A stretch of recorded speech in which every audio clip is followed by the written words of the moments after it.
In this video, I would like to look at an example of a piecewise function, which is one that is defined by different rules for different parts of the domain.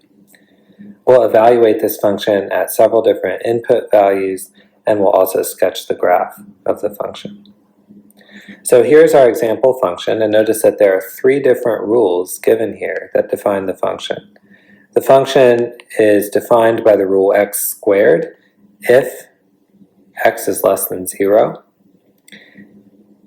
The function equals 2 if x is between 0 and 2, including those endpoints.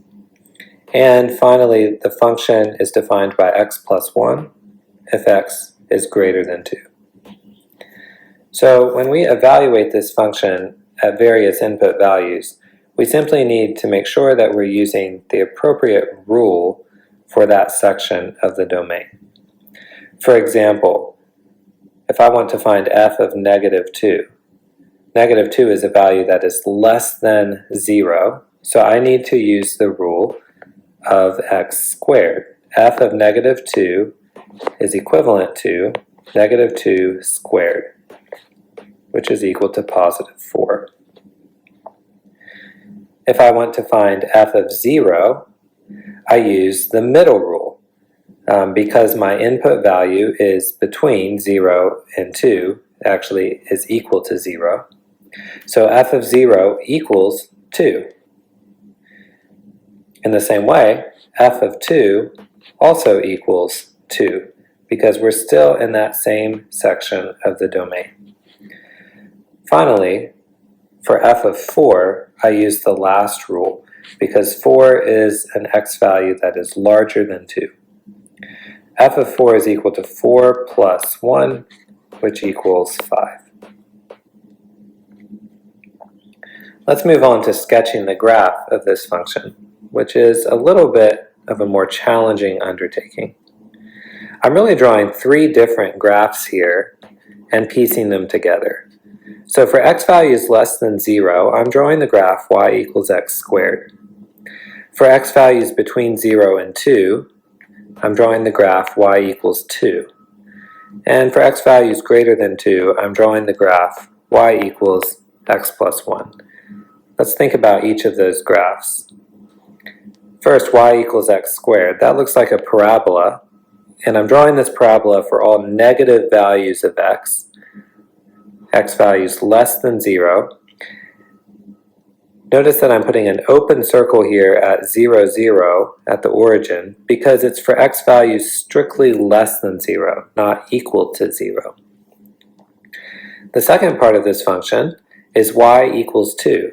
That is a horizontal line passing through the y-intercept of 2.